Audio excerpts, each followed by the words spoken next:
In the morning of 2nd November 2022, I woke up to a notification from YRF that read something like Pathaan official teaser. And I lost it.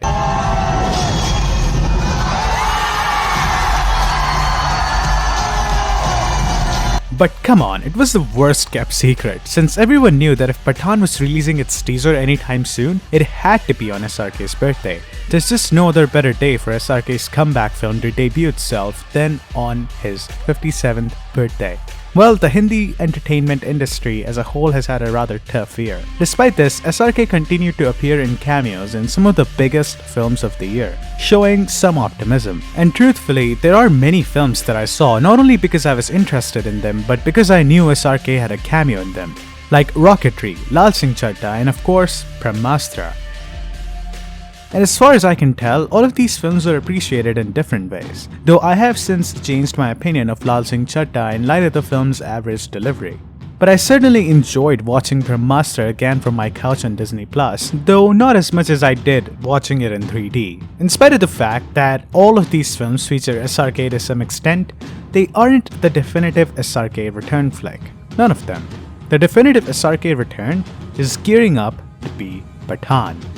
So my first step was to make a video about it, but I found that lots of people already had negative things to say about the film, and I couldn't really figure out why. So I dug deeper. I found that the first major complaint people had was that the film looked copied, that it resembled the scenes of Tiger Zinda Hai and War. As a response, I can only ask, do these people realize that all three of the films, Tiger, War and Pathaan, are all part of the YRF spyverse? If there's a sequel to Brahmāstra tomorrow, will people complain that it looks similar to the original? When it's part of the same universe, it is gonna have some kind of a same look. And some of the scene comparisons that people are pulling out are just ridiculous. Because if the scene of Pathaan is copied from this scene of Tiger Zinda Hai, then Tiger Zinda Hai copied it from Avatar and Avatar copied it from Wall-E. These scenes are tropes, used often in cinema, and it's not really a big deal to use it here. I guess what people are trying to get at is that a lot of the film's scenes look generic, like they're straight out of a typical action film. In SRK's case, however, it's pertinent to consider that he's been doing different genres for more than 3 decades, and that in the 2010s he produced some of his most experimental films. At the point SRK was, doing the type of offbeat films that he wanted to do was his choice. While Ranbir Kapoor and Hrithik Roshan seemed to fit the experimentalist hat, SRK's fans did not feel the same way. When your audience wants you to be in that commercial frame but you're trying to do something different, then that is what you do. People want what they want, and as an entertainer for 43% of the world's population, which is ever growing, you give it to them.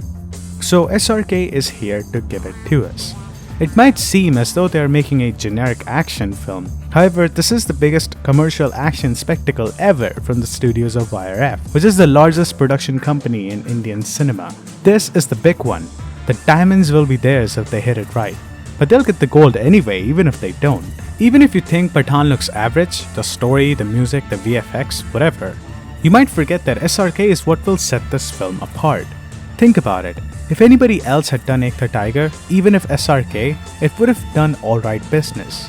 But that role was just made for Salman. But what is different this time is that in this hypothetical extension of that universe, Shah Rukh Khan has not been given the role of Pathaan, but the role of Pathaan has been made for Shah Rukh Khan. Get it? You can just tell that this film is gonna have a lot of those SRK smirk moments. You know, cool lines, cool guns. And how cool is this shot? This man is like the entire Fast and Furious in one. But I feel a little strange defending Pathaan because we haven't seen a lot of the movie anyway. All we have seen is just a little over a minute and that's it. But in all truthfulness, I'm shocked at how much the hype is.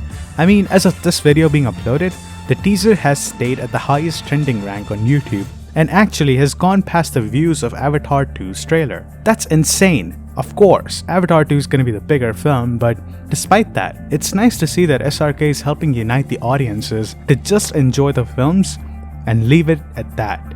There's something very sad about all the hate that everything gets instantly these days, but I get it.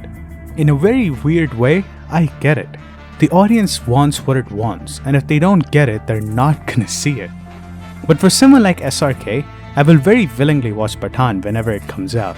Because, honestly, my interest, at least for SRK's first comeback film, lies not with the story or the action, but, like everyone else, in the man himself.